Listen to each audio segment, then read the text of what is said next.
같이 조용히 기도하심으로써 2021년 7월 4일 맥주감사주일 주일 아침 예배를 성부와 성자와 성령의 이름으로 시작합니다. 성경 봉독하겠습니다. 오늘 이 시간 여러분에게 주신 하나님의 말씀은 구약성경 창세기 41장 46절에서 55절까지 말씀입니다. 구약성경 창세기 41장 46절에서 55절까지 말씀. 저 같은 성경이라면 구약성경 64페이지가 되겠습니다. 할렐루야. 네. 할렐루야. 네. 오늘도 주님 전에 오신 여러분들에게 하나님의 은혜와 사랑이 함께 하시길 주님으로 축복합니다. 네. 우리 옆 사람들 인사하겠습니다. 언제 어디서나 예수가 그리스도이십니다.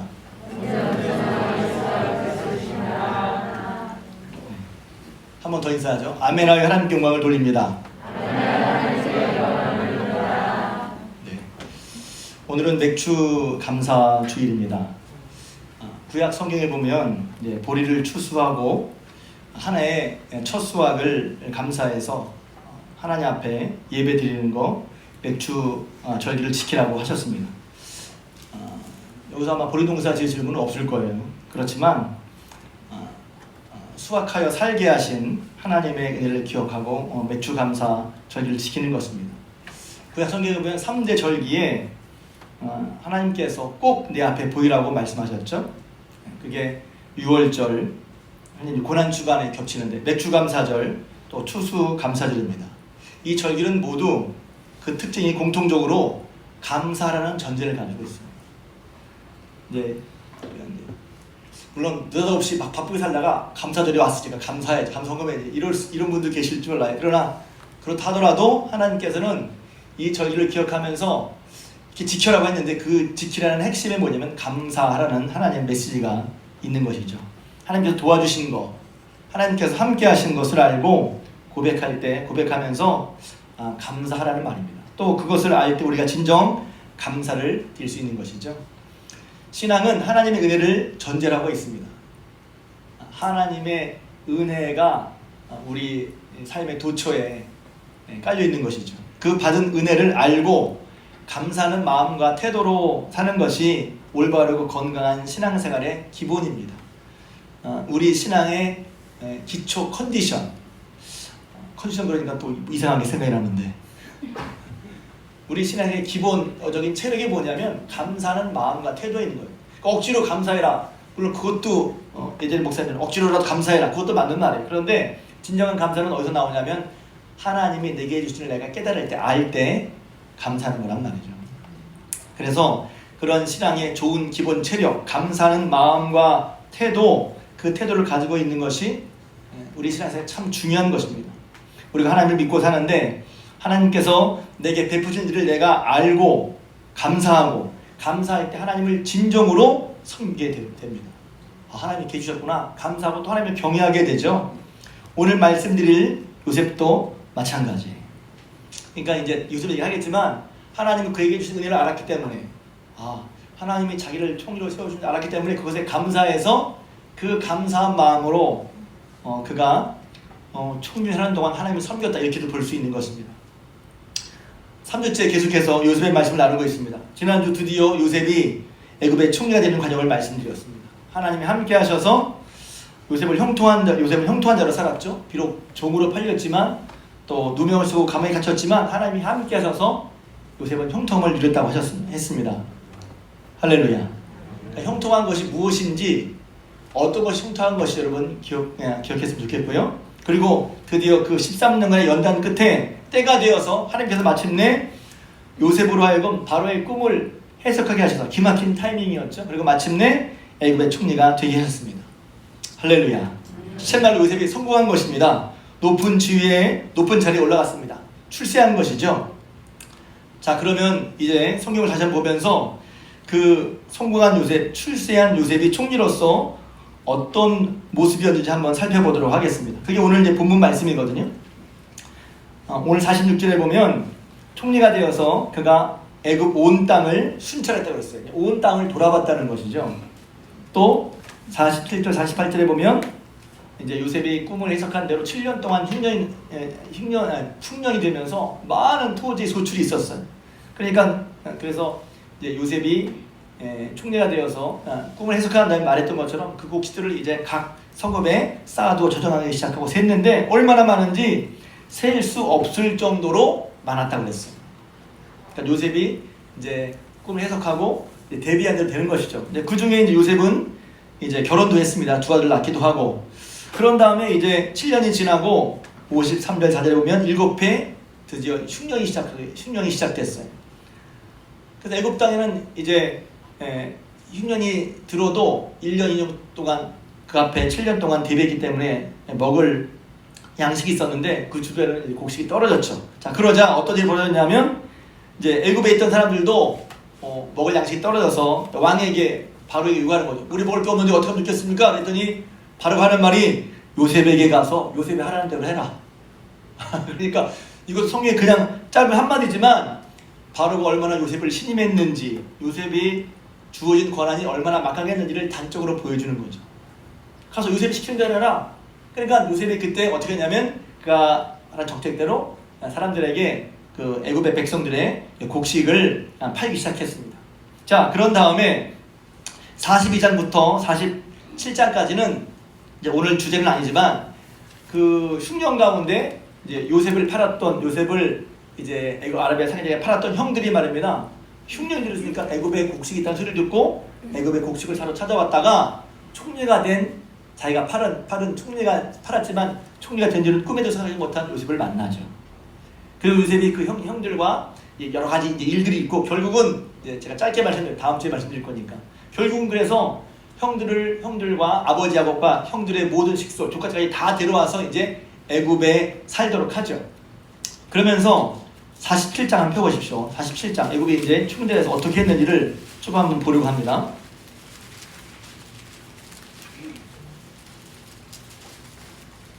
자, 47장 13절 14절 한번 읽겠습니다. 간단하게 읽으면 그러니까 지금 말씀드리는 건 요셉이 총리가 되어서 뭘 했나 어떻게 했나 하는 걸 잠깐 말씀드리려고 하는 거예요. 제가 얘기하는 것보다 성경이 나와 있으니까 47장 13절 14절 읽겠습니다. 시작. 기근이 더욱 심하여 사방에 먹을 것이 없고 애굽 땅과 가나안 땅에 기근이 황폐하니 요셉이 곡식을 팔아 애굽 땅과 가나안 땅에 있는 돈을 모두 거두어 들이고 그 돈을 바로의 궁으로 가져가니 그랬어요. 그러니까 계속해서 기근이 들었는데 애굽에만 이제 7년 풍년 동안에 저장해 놓으니까 곡식이 있었어요. 그러니까 애굽과 가나안 사이에 모두 와가지고 이제 돈으로 곡식을 사가는 것이죠. 그러니까 여기 보면 애굽 땅과 가나안에 있는 돈을 모두 거두어서 그만큼 돌 많이 모였다는 것이죠. 그걸 어떻게 했다고요? 바로의 궁으로 가져갔다는 거예요. 돌 거둔 건 누굴까요? 요셉이겠죠. 요셉이 돈이 다 모이는 거야. 근데 그것을 자기가 한 게 아니라 그걸 다 누구에게 갖다 줬다고요?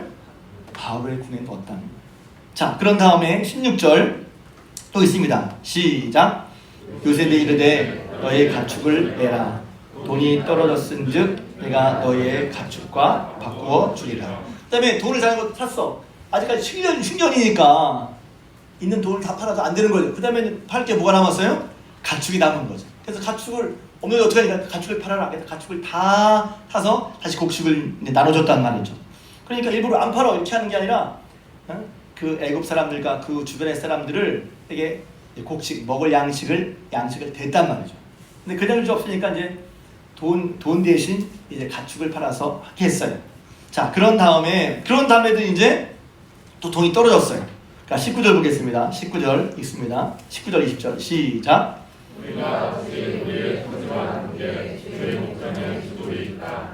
우리 몸과 우리 토지를 먹을 것을 주고 사소서. 우리가 토지와 함께 바로의 종이 되리니 우리에게 종자를 주시면 우리가 살고 죽지 아니하며 토지도 황폐하게 되지 아니하리이다. 20절 그러므로 요셉이 애굽의 모든 토지를 다 사서 바로에게 바치니 냈을 것까지. 그러니까 이제 가축도 팔았어요. 팔 게 없어요. 그러니까 땅과 자기 자신만 남았으니까 우리도 종으로 사고 토지를 사서 여기서 보면 야 뭐 이렇게까지 먹을 게 없으니까 죽겠으니까. 그래서 그 다음에 이제 토지를 다 양식과 토지를 바꾸는 거죠. 토지를 다 사들여서 어떻게 했어요? 20절 토지도 다 요셉이 샀는데 누구에게 갖다 줬다고요? 바로에게 갖다 줬어요. 많은 돈이 들어오고 모든 땅 부서가 다 들어왔는데 그거를 이렇게 슬쩍 할 수도 있지 않았겠어요? 근데 성경은 뭐라고 하냐면 그걸 다 어떻게 해요?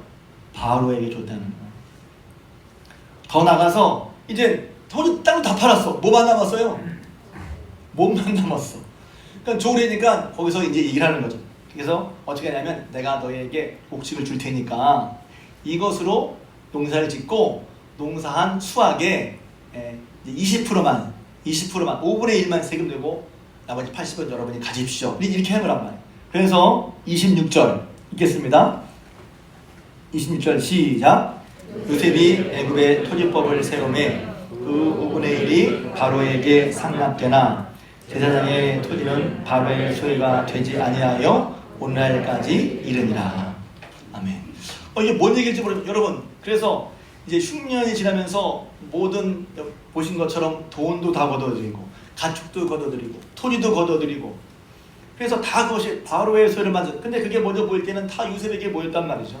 요셉은 많은 돈을 만졌어요. 많은 토지 문서를 만졌어요. 많은 가축도 있었어요. 근데 그것을 자기가 갖지 않고 다 바로에게 돌립니다. 그리고 결국은 이제 나중에는 어쩔 수 없으니까 토지법을 새로 만들어요. 그래서 애굽의 모든 토지는 누구의 것이 됐어요? 바로의 것이 됐어요.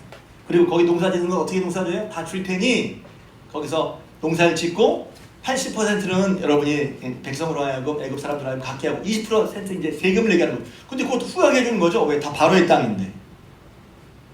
자, 이렇게 모습을 봤단 말입니다. 그러니까 요셉이 애굽의 총리가 된 후에 그의 행적 7일을 간단하게 이렇게 보았어요. 하나님께서 알게 해주신 꿈 해석을 하고 그 다음에 7년 풍년과 7년 흉년을 대비하는 정책을 세워서 해법을 제시하는 요셉에게 와, 어떻게 저렇게 하나님 신에 감동한 사람이 있어? 그러면서 애굽의 바로왕과 모든 신하들이 신뢰를 얻고 총리가 되었어요. 그런 다음에 전국을 다스리게 되었습니다. 오늘 방금 읽은 말씀이에요.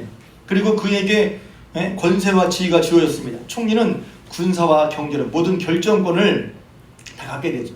그리고 우리가 읽은 대로 그 정책대로 이제 차곡차곡 흉년 동안 쌓인 그 곡물들을 흉년이 되면서 팔기 시작하면서 모든 돈이 그에게로 모이고 모든 가축이 그에게로 모이고 모든 토지가 그에게로 모였어요. 요거 되면 우리가 딱 생각할 수 있는 게 뭔가 좀 떨어지는 거 생각할 수 있지 않겠어요? 그리고 자기가 누구 다 인정하고 신뢰하니까 할 수 있었단 말이에요. 그런데 오늘 읽으신 걸 보면 그가 그 모든 것을 다 바로에게 돌렸다고 하고 있고 바로를 위해서 이제 새로운 토지법을 만들었단 말입니다. 자, 요셉의 이런 모습을 보고 여러분 어떤 생각이 드십니까? 별 생각 없죠. 소위 성공한 사람, 소위 출세한 사람, 소위 많은 돈을 가지고 많은 권력을 가진 사람 모습과 어떻게 다릅니까? 그는 출세했습니다. 그는 성공했습니다. 자기 지위의 권세가 있었습니다. 그럴 때 보통 사람들은 어떻게 하냐면 복수하거나 바꿉니다. 그냥 쉽게 총이 딱딱 되는 다음에 요거 봐라 하면서 제일 먼저 누구 생각했겠어요? 에? 말도 돼요. 물어볼 때 말해도 돼요. 누가 생각해놨어요? 형들 생각해놨어요. 근데 형은 멀잖아. 2명을 씌운 바로 애굽에 사는 누구 생각났을까요? 포티파리 안 해. 이것이 날 속여 2명 씌웠지. 근데 성경에 나와 있어요? 없어요? 그런 게 없단 말이에요. 당장 출세하고 권력을 딱 가지자마자 제일 먼저 야 군대 동원해. 가나안 가자. 그럴 수 있었을 텐데. 뿐만 아니라 군대 동원할 것 없지. 야 시대부터 잘라. 보디발에 데려와. 그렇게 있었잖아요. 뿐만 아닙니다. 모든 돈이, 모든 가축이, 모든 토지가 그의 손을 거쳐서 가요. 그 중에 얼마를 가져도 쓸 수도 있었는데 요셉은 그렇지 않았다는 거예요. 뭔가 다르잖아요. 보통 사람들이 성공하기를 바라고 출세하기를 바라고 믿음의 사람들도 믿음을 가지고 우리가 출세하고 우리 가문이 잘 되고 이러기를 바라죠. 근데 그래서 꼭 마치 이렇게 생각해요. 출세하는 것이 믿음의 끝이라고 생각하는 경향이 있어요. 믿음에 가지고 출세하려고 높아지려고 형통하려고 그래서 출세 혹은 성공, 형통을 믿음의 끝으로 생각한다는 말이죠. 근데 그들을 보니까 그때까지는 형통하려고 성공할 때까지는 하나님을 신경 써서 섬기는데 그 다음에는 보통 느슨해지기 쉬운 거예요. 그리고 그 다음은 이제 야 이렇게 성공했어. 이제는 좀 내 마음대로 한번 해보자. 제가 수요일날 잠깐 이제 설교 본문을 미리 하나님께서 이제 주셔서 이게 오랫동안 이제 생각하다 보니까 수요일날 설교 때 막 이렇게 얘기해 버렸어요. 제가 수요일날 설교다가 물었어요. 여러분 성공한 다음에 뭐 할 거예요? 그러더니 다들 대답을 못 하시더라고. 둘 중에 하나예요. 성공할 걸 안 믿는 거지. 그리고 막연히 성공만 생각하는 거야. 출세만 생각, 형통만 생각하는 거야. 형통한 다음에 뭘 할지를 잘 생각을 안 하더라고. 이건 어쩌면 글쎄 뭐랄 어려운 설교라기보다 나에게 안 맞는 설교일 수도 있지만 그러나 제가 이 말씀을 꼭 드리고 싶었어요. 왜냐하면 요셉이 총리가 되면 생각하면 와 요셉이 총리가 됐어 성공에 출세했어 그것만 생각하는데 사실은 요셉이 출세할 때까지는 요셉의 인생이 30년밖에 안 돼요. 요셉이 110세를 살았거든요. 성공하고 출세한 다음에 망가진 사람 많거든요. 요셉은 110세까지 어떻게 했어요? 계속 쭉 형통했어요. 이걸 함께 나누고 싶은 거예요. 기독교인들 중에서도 어떤 사람이 성공했다, 출세했다고 그래. 그런데 그게 계속 가면 좋겠는데 가다가 넘어지더란 말이죠. 넘어져서도 계속 가면 좋겠는데 아주 왕창 넘어져서 끝나더란 말이죠. 분명히 믿음으로 살 때, 어려울 때 주님을 붙잡고 해서 성공했고 출세했고 형통했는데 거기 올라가면 계속 떨어지더라니까. 그래서 이런 말 하죠. 차라리 안 되는 이만 못했다. 차라리 성공을 안 하는 게 더 나을 뻔했다. 출세도 안 하는 게 나을 뻔했다. 이런 말 듣기도 한단 말이지. 그러니까 부자가 되면 우리가 흔히 하는 말로 좀 죄송합니다. 거룩하지 못한 말이에요. 부자만 되면 바꾼다는 거예요. 집 바꾸고 차 바꾸고 마누라도 바꾸고 요새는 남편도 바꾼다고 그래요. 권력을 얻으면 그때부터 권력은 화를 풀기 시작하죠. 여기 보면 이제 내년에 대선인데 뭐 여러 가지 말이 많잖아요. 똑같아. 그러니까 이 당이 잡으면 저 당 복수하고 저 당이 잡으면 이 당 복수하고. 그러니까 과거에 성공했다고 하는데 높은 지위에 올라가고 사람들의 관심을 받는 사람들이 그 지위에 올라가서 말입니다. 더 잘 되려주는데 그 지위에 올라가지 안 되더란 말이에요. 신문이나 뉴스에 나왔던 사람들, 우리가 성공했다고 생각하는 사람들, 야 우리도 저 사람처럼 되면 좋겠다 하는 그런 사람들이 성공했는데 나중에 떨어져요. 나라고 떨어진다. 제가 마음이 아팠던 것은 제가 교회에 대한 얘기 잘 안 하잖아요. 교회는 완전한 데가 아니고 천국이 아니라 문제가 있지. 근데 한 10여 년 전에 보면 뉴스 터질 때마다 거기에 부패한 공직자, 뭐 뇌물, 사기 뭐 보면 그 뒤에 꼭 그리스도인이 껴있더란 말이죠. 저는 굉장히 마음이 아팠어요. 저분들이 믿음을 가지고 저기까지 올라가기가 애썼을 텐데 그러면 계속해서 잘했으면 좋았을 텐데 올라간 다음에 떨어지는 거야. 올라간 다음에 변하는 거야. 올라간 다음에 망하는 거야. 마음이 아팠어. 그 성공한 자리에서 욕심을 부리건 딴 마음을 품어서 결국 나락으로 떨어지게 된단 말이죠. 최근에 많은 사람들이 공부를 산 게 그 토지 뭐 여기서 뭐라고 그러는데 아무튼 그 토지 관계되는 사람들이 미리 요거 봐라 미리 땅 사놔서 난리가 났었잖아요. 총리가 되되 어떤 총리가 되는 게 중요하죠. 출세를 하되 출세한 다음에 뭐 하냔 말이에요. 성공을 가지려고 형통을 하랍니다. 그다음에 뭐 할 건데? 성공하고 출세한 다음에 뭐 할 건데? 보면 많은 사람들이 성공한 다음에 놀러 다니죠. 맛있는 거 먹어야죠. 그것도 물론 있어줘요. 옛날에 못 먹었는데 여유가 생기면 그런 것도 중요하죠. 근데 요셉을 보면 그렇지 않다는 거. 그래서 그리스도의 삶은 그리스도를 따르는 사람들은 성공해서 출세해서 총리가 됐어. 그러면 그보다 더 중요한 것은 총리가 되는 것도 중요하지만 총리가 돼서 어떤 총리가 되는 건지. 출세 사장이 됐어. 그럼 사장이 되는 게 중요한데 어떤 사장이 되는지. 그게 더 중요할 수 있어요. 그렇지 않으면 출세하고 망하고 올라가서 망하고 성공해서 망한단 말이에요. 여러분 몰랐죠? 그 비밀이에요. 성공하고 망한다니까? 출세하고 망한다니까? 지위가 올라가서 망한다니까? 그런데 요셉은 그렇지 않았어요. 요셉은 바로 밑 쉽게 말하면 흔히 옛날 말로 1인지상, 한 사람만 위에 바로 왕, 만인지하 앉았지만 그가 얻은 권력을 남용하지 않았어요. 남용, 지나치게 쓰지 않았고 오용, 잘못 쓰지 않았어요. 이게 굉장히 중요한 것입니다. 내가 얻은 그 출세와 지위와 능력을 오용하거나 남용하지 않았단 말이에요. 그럼 궁금하잖아요. 그거 왜 그랬지? 보통 사람은 이렇게 위에 올라가면 이렇게 많은 돈이 보이니까 여기서 출석하고 싶은 분인데 누가 알아? 모르지. 누가 죄를 지금 알게 하겠어요? 모르게 하겠어요? 들통나면 안 하지. 다 생각하면 죄를 지면 어떻게 해요? 들통 안 날 거라고 생각하고 죄를 짓잖아요. 여러분 들통 날 거 죄 지어요? 안 지어요? 안 짓잖아요. 들통 날 걸 왜 지어요? 들통 안 날 거라고 생각하니까 죄를 짓는 거지.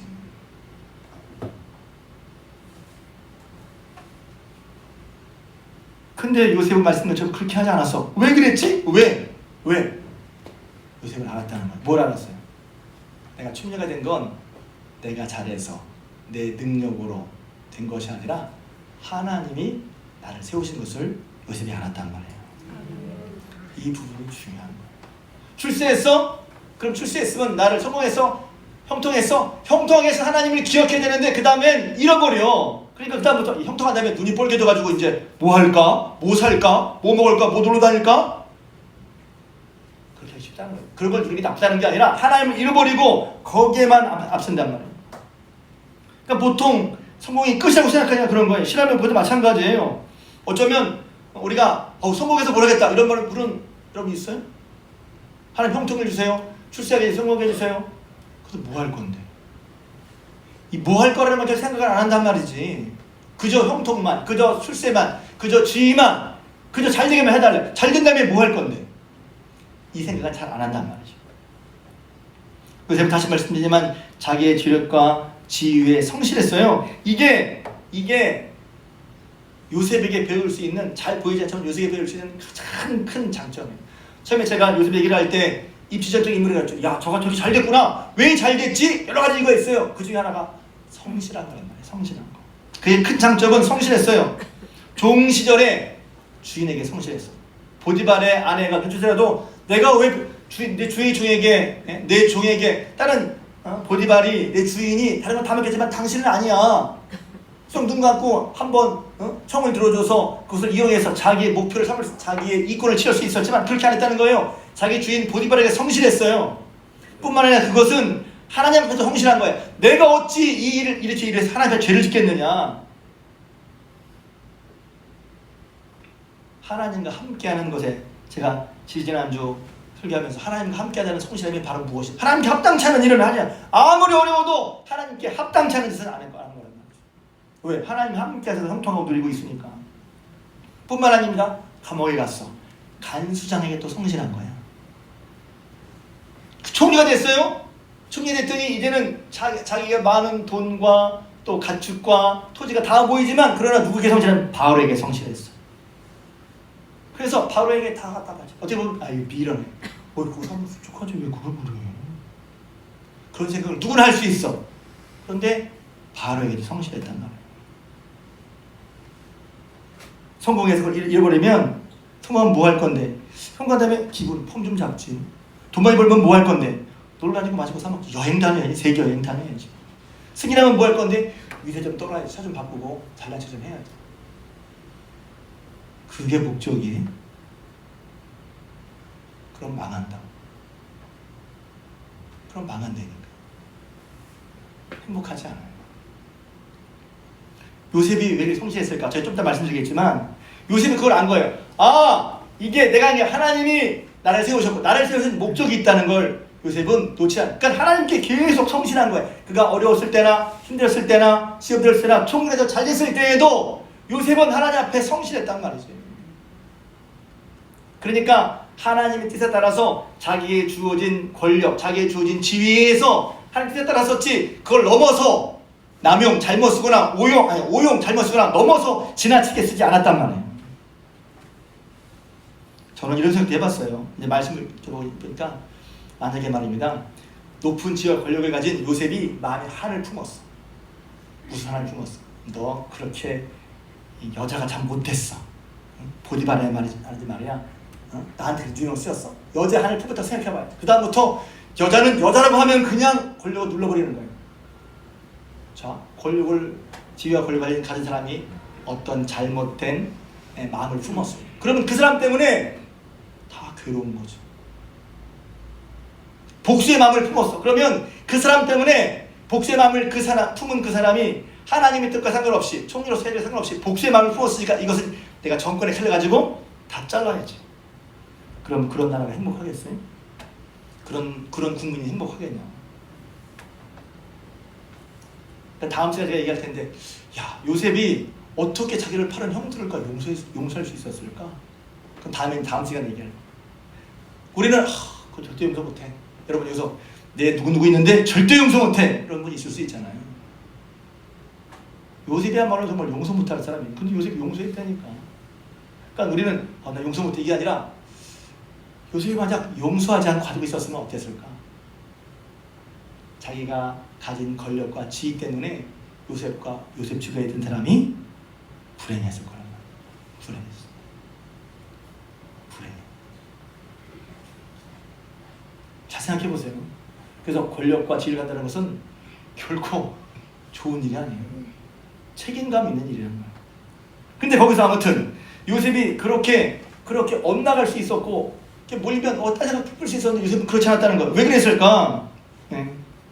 요셉은 하나님 앞에 성실했다는 거. 왜? 하나님이 그를 세우신 것을 알고 하나님이 총리를 세우시는 거, 그 총리 세우신 이유가 무엇인지 분명히 알았단 말이에요.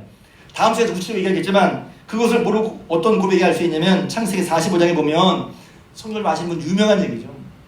이제 형들이 그동안 변했나 어떻게 했나, 형들을 이미 용서를 했고 형들을 좀 가르치고 싶어서 이제 베냐민 동생 베냐민이 누명을 씌워서 형들의 마음을 알아봤죠. 그랬더니 정말 형들이 바뀐 거예요. 베냐민 놓고 가면 우리 아버지 죽습니다. 베냐민 놓고 가면 차라리 유다가 그러죠. 차라리 날 대신에 묶어놓고 베냐민 보내주세요. 베냐민 형도 형이 요셉이라는 동생이 있었는데 그 동생 죽어서 우리 아버님 돌아가실 뻔했어요. 만약에 베냐민 또 놓고 가면 아버지 죽습니다. 베냐민 대신에 제가 있을게요. 유다가 이해요. 그걸 보고서 더 이상 이제 총리처럼 요셉이 자기 정체를 숨길 수가 없었죠. 그래서 형들에게 나 형 요셉이야 하면서 밝히고 형이 깜짝 놀래죠. 죽었을 요셉인데. 그러면서 요셉이 말합니다. 형, 하나님이 큰 구원으로 당신의 생명을 보존하시려고 당신의 후손을 세상에 두시려고 나를 형제보다 먼저 보내셨어요. 그런데 나를 이리로 보낸 이는 당신이 아니야 하나님이 보내신 거예요. 그렇게 얘기하는. 창세기 50장에는 아버지가 돌아가시고, 왜냐면 야곱이 돌아간 다음에 야 이제 드디어 아버지 돌아가서 그때 복수하지 않을까 싶을까봐 또 형들이 전쟁하니까 또 다시 말합니다. 창세기 50장 19절 20절. 요셉이 그들에게 이르되 두려워하지 마소서 내가 하나님을 대신하리이까 당신들은 나를 해하려 하였으나 하나님은 그것을 선으로 바꾸사 오늘과 같이 많은 백성의 생명을 구원하게 하시려 하셨나니. 하나님 부르는 이유를 안 거야. 첫 번째는 야 네가 총리된 거 네 마음대로 살려고 권력을 쓰라고 그런 게 아니라 내 형제들을 보존하는 거. 뿐만 아니라 많은 백성들을 생명을 구원하려고 널 총리하는 거야. 그럼 그것을 그렇게 하나님이 자기를 보내시고 고난 가운데 했지만 훈련시키시고 연단시키시고 110세까지 약 80년간 총리로 누리게 하신 이유는 뭐냐면 하나님의 뜻을 감당하라고. 그래서 이게 비밀인 것이죠. 30세까지 하고서 30세 총리했는데 5년 바짝하고 망하는 게 아니라 그 뒤로 30세 총리를 했는데 110세에 요셉이 죽거든요. 나중에는 힘 빠져서 못했다고 치고 70년을 총리를 하면서 형통했단 말이에요. 야곱의 아버지의 모든 가족들, 자기 조카들, 자기 밑으로 3대까지 보면서 그 모든 족속을 생명을 보존했어요. 뭐해서? 자기를 총리에 세우신 하나님의 뜻을 알고 그 뜻에 따라 자기의 지위와 고난을, 자기 능력을 썼단 말이에요. 그게 성공한 다음에 형통하는 비결이라고. 저는 우리 중앙교 성도들이 어려운 일이 있으면 거기서 풀어나고 형통하고 성공하기를 바랍니다. 지위도 올라가길 바랍니다. 사장님도 여러 생겼으면 좋겠어요. 우리 교회에 10여 개의 그러니까 사업체, 그러니까 내 사업하는 분이 10분 정도 계십니다. 제가 아침마다 새벽마다 기도합니다. 식당 하시는 분, 캐센터 하시는 분, 또 학원 하시는 분, 그리고 문신의 오란다, 과자 만드시는 분,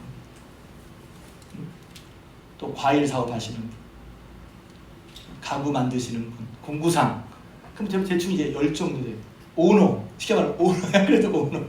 기도합니다. 근데 잘 기억하십시오. 성공한 다음에 뭘 하냐가 더 중요한 거예요. 우리는 성공만 생각해. 이루었다. 그러면 그 다음부터 떨어지는 거예요.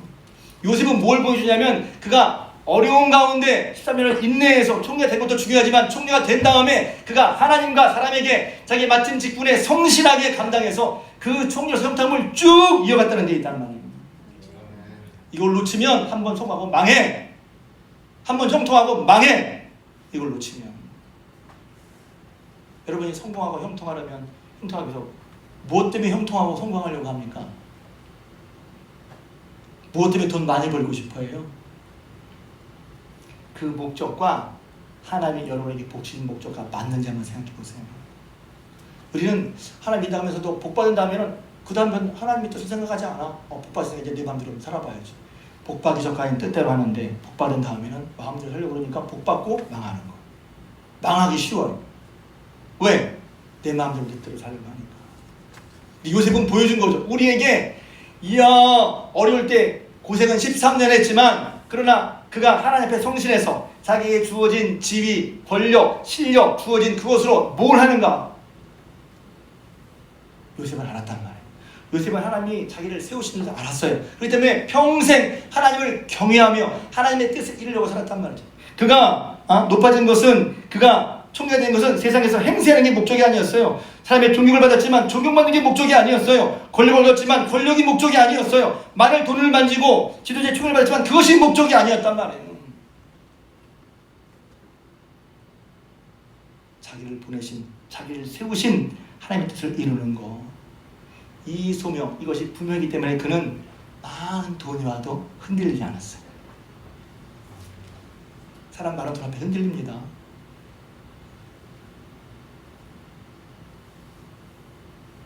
돈 앞에 흔들리지 않는 사람이 어디 있어요? 목사님 저도요? 흔들리죠. 한 1000만 원, 에이, 근데 한 100억 갖다 놓고 줄 테니 한번 흔들릴 거려 다. 그런데 요셉은 흔들리지 않았단 말이에요. 왜? 자기를 세우신 하나님. 그 소명이 있기 때문에 그는 삐뚤어지지 않고 넘어지지 않고 타락하지 않았어요. 추수감사주일, 왜? 추수감사주일 감사를 해야 된대. 감사가 뭡니까? 하나님께서 내게 해주신 것을 아는 거예요. 요셉은 하나님이 자기를 세우신 걸 알았어요. 감사하는 건 뭐예요? 감사합니다 마음이 아니라 감사하니 자기 삶을 하나님의 뜻에 따라 살았단 말이에요. 하나님이 세우신, 권력이 있지만 권력 마음대로 쓰지 않아요. 돈이 있지만 마음대로 쓰지 않았어요. 할 수 있지만 그렇게 하지 않고 하나님의 뜻을 이루기 위해서. 왜? 하나님이 자기를 세우신 걸 알기 때문에. 총리 세우신 걸 알았어. 감사하죠. 감사하니까 하나님을 경외하는 마음이 드는 거예요. 그래서 요셉은 하나님을 자기가 세우신 걸, 하나님 자기 세우신 걸 알았고 감사하는 마음이 들었고 경외하는 마음이 들었기 때문에 그런 하나님 세우신 목적에 자기 삶을 충실히 드리는 성공을 거둔 거예요. 여러분, 성공이 뭐죠? 저는 성공이란 말이 꽤 위험하다는 생각이 들어요. 성공이란 말보다 저는 그래서 승리라는 말이 좋아요. 성공은 거기에, 성공이란 말 쓸 수 있지만 거기에 우리의 욕망, 우리의 욕심이 드글드글하게 투사되어 있는 것 같아요. 다시 한번 말하지만 잘되는 나쁘다는 게 아니에요. 그런데 거기에 하나님 없이 우리의 목적말, 육신의 정욕, 안목의 정욕, 이생의 자랑을 위해서 성공을 하려고 한다? 그럼 망하는 지름길이라는 거예요. 그러니까 여러분이 그래서 잘 되려면 잘 되는 목적을 가지고 잘 되시길 주님으로 축복합니다. 목적이 분명하지 하나님 주실 수도 있어요. 할렐루야. 거꾸로 말하면 왜 안 주시지? 목적이 불분명하잖아. 그거 주면 타락하고 망할 텐데 하나님 주시겠어요? 안 주시겠어요? 주면 망할 게 당연한데 그러니까 안 주지. 안 망하게. 그러나 요셉에게 주셨어요. 왜? 어마어마하게 만지게 하셨어요. 어마어마하게 주셨어요. 요셉은 딱 하나님의 뜻에 따라 일을 잘 감당했어요. 할렐루야. 때로 우리의 삶이 이 땅에 사는 삶이 버겁고 힘들더라도 사장님 나오세요. 우리 삶의 여정 속에서 주님께서 내게 주신 것들을 잘 감당하도록 하는 것이 우리가 넘어지지 않는 길이란 말이에요. 근데 요셉은 넘어지지 않았어요. 저는 요셉이 그 뒤를 본받고 싶은 거예요. 야, 요셉이 정말 잘했구나. 딴 사람은 성공하는 것만 얘기하는데, 성공하는 것도 많이 얘기하지만 성공한다면 다 망하는데 요셉은 성공하는 것도 형통했어. 자기가 받은 것이 죽게 받은 것인 줄 알고 주님의 뜻에 따라 합당하게 그 모든 일을 썼단 말이에요. 주에 속한 사람으로서 주님의 나라를 위해 하나님의 뜻을 이루기 위해서 썼단 말이에요. 결국은 그를 통해서 애굽의 많은 사람들이, 또 하나님이 택하신 믿음의 사람들이 살아났어. 할렐루야. 저는 축복 받은 저 여러분이, 성공한 저 여러분 때문에 하나님의 사람과 하나님 일이 높아지고 하나님 사람들이 유익을 끼치는 그런 복된 성공, 복된 출세, 또 복된 형통자가 되시기를 주님의 부탁을 드립니다. 기도하겠습니다. 이제는 우리 주님 예수 그리스도의 은혜와 하나님 아버지의 크신 사랑하심과 성령님의 감화, 감동, 내주 교통 충만한 역사하심이 예배를 드리고 돌아가는 사랑하는 중앙교회 모든 것들을 위해와 저들의 가정과 기업이, 자녀손 위에, 손대는 불상 위에, 여기 나라의 민족, 또 저 북한 땅 위에 지금부터 영원토록 함께 하옵시기를 간절히 축원하옵나이다. 아멘.